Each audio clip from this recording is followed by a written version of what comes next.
Welcome to CAE OneWorld 2020. In today's session, I have the pleasure of welcoming Joe Armstrong, who is a longtime CAE executive and now Vice President, Global Business Operations, Products and Solutions for CAE Defense and Security. Welcome, Joe. Thanks very much, Sophie. Pleasure to be here. Thank you. Hey, Joe, with the pandemic having affected every aspect of our lives, how has it impacted CAE's customers? Sure. Well, certainly the impact has been fairly broad when we look at the world economy. One of the big advantages that we've had, certainly in partnership with our customers, is that defense and security is considered an essential service by all the government organizations in the countries where we operate. And while we have had some degrees of slowdowns, over 90% of CAE's operational sites have continued to deliver our support services to defense forces. And today we're actually sitting at 95% operational for all of our customers around the world. So it's actually not been as dramatic as we may have foreseen. One of the key reasons for this is the fact that defense and security forces must always be prepared and certainly ready in the interest of national security. And mission preparedness and readiness remains a top priority for military forces worldwide.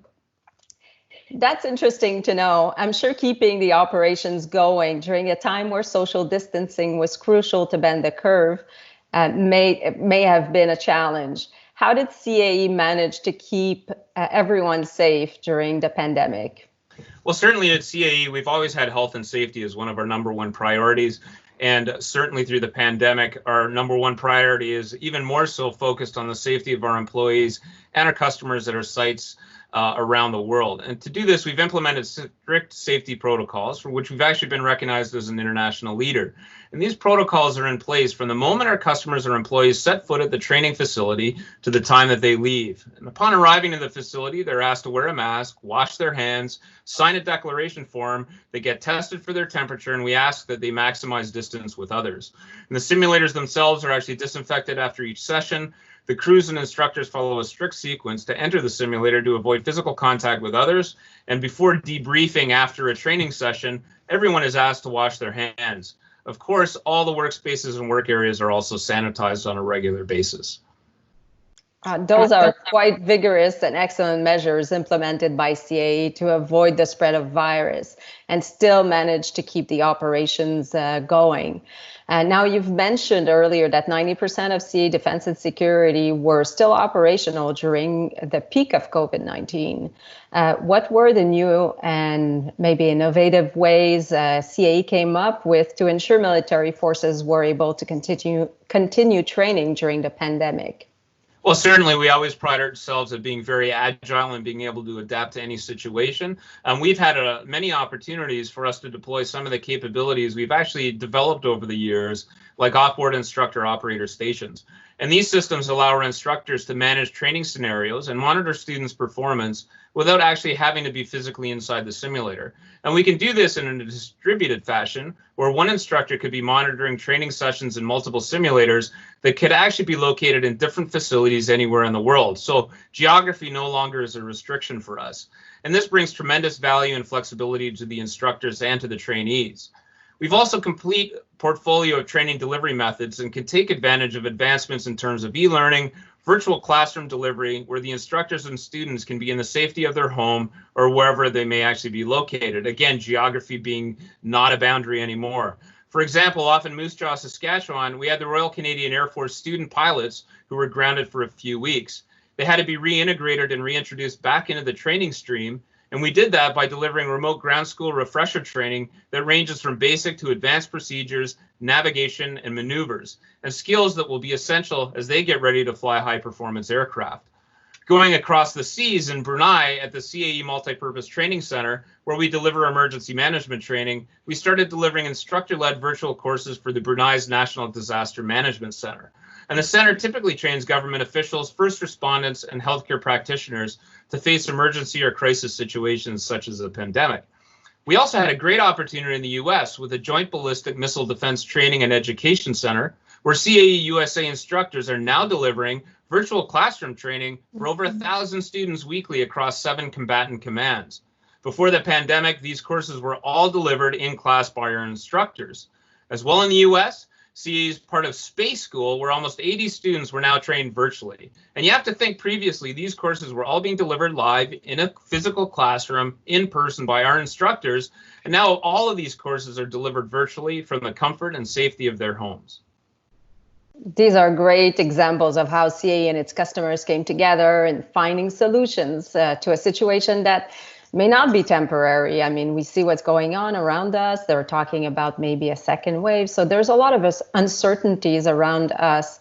Now, if we go to the Middle East, CAE and Tawazun have partnered to deliver what was going to be a live in-person internship for engineering students in the UAE. And now this internship is actually being delivered virtually because of all the restriction measures that are in place. Can you tell us about a little bit more about the internship and how this came to be? Yeah, I'd love to, Sophie. And the Middle East has been under strict lockdown due to COVID-19, and this has affected many parts of their society, including schools. And with these restrictions, in-person internships were just not going to happen, as you can imagine. And so CAE and its partner, Tawazun Economic Council, proposed to offer a virtual engineering internship to universities in the UAE. This was received very positively by the government and the universities, and with keen interest by the universities and students. Out of all the interest letters we received, 22 students were selected to be part of this virtual internship that started on June the 15th and will go on for 8 weeks. And they come from 4 universities across the country: Khalifa University, UAE University, the Higher College of Technology, and Abu Dhabi Polytechnic. And as part of their engineering program, they're required to complete an internship with a reputable company such as ours in an engineering related field in order to graduate. And so we're very honored to be playing a role in helping these students graduate regardless of the current situation. And we are a high-tech company after all, and engineers are at the heart of what we do. Helping these students also means we are contributing to the growth of the pool of talents that will form the future of the UAE as a nation, and certainly as potential employees for ourselves. So we're very proud to be taking part in this. Yeah, what a great testament of CAE's agility, but also the receptivity of our customers and the governments in finding those new and innovative ways to continue operating as this new normal that we are seeing. Now, about innovations, we cannot finish the conversation without talking about CAE Air1 ventilators. Just recently, I saw on social media and on the news a video clip showing our employees that are making this line, forming a line of honor and applauding as they were rolling out the first Air1 ventilators that was going to be delivered to the government of Canada. That really made me proud to be part of an organization that answered the call to help save lives during the pandemic.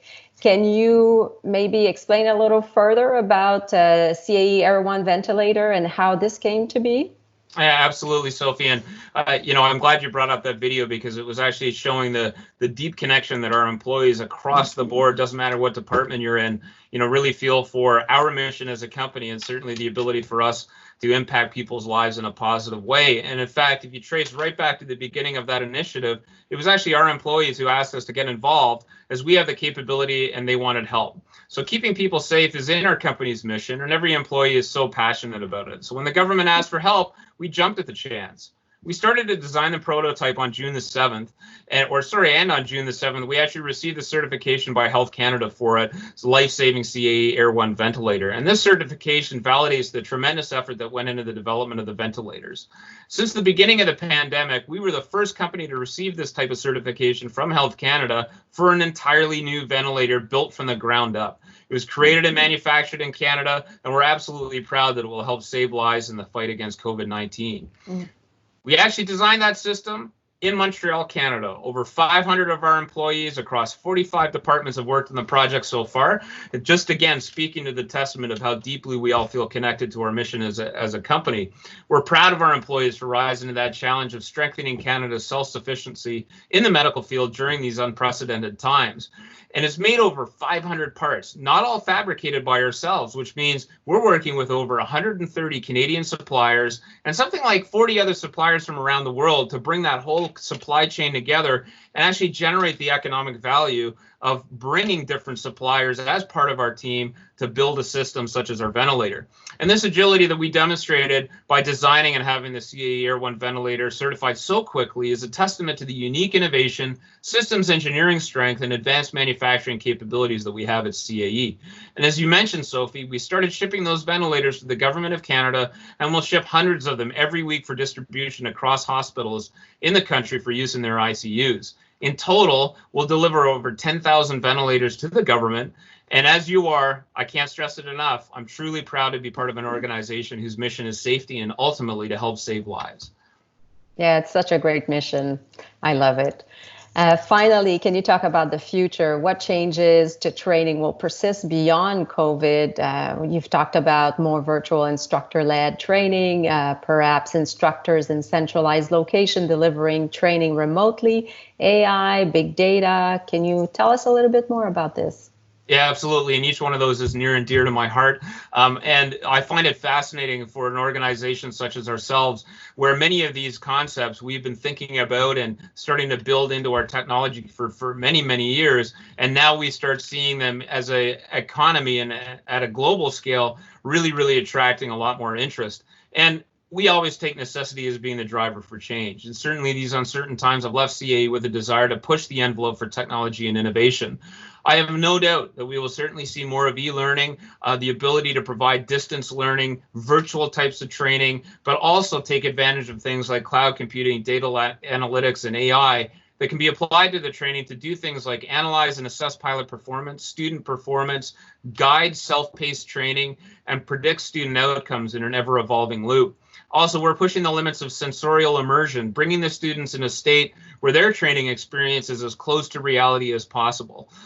Our TRAX Academy combines some key digital technologies such as analytics, AI, and virtual reality to create a new training ecosystem and help streamline pilot training. And you can imagine with the economic pressures that our customers face around the world, having as an efficient training system as possible to improve ultimately their bottom line, and certainly also provide expert training so that students that come out of our training systems are world class is what we're all about.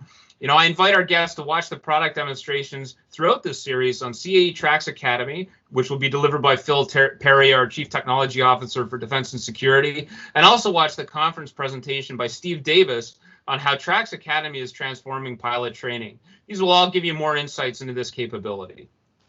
Thank you so much, Joe, and thank you for being with us today, sharing your passion and your wealth of knowledge about CAE and all the exciting initiatives that CAE has put forward during this pandemic, but also for the future.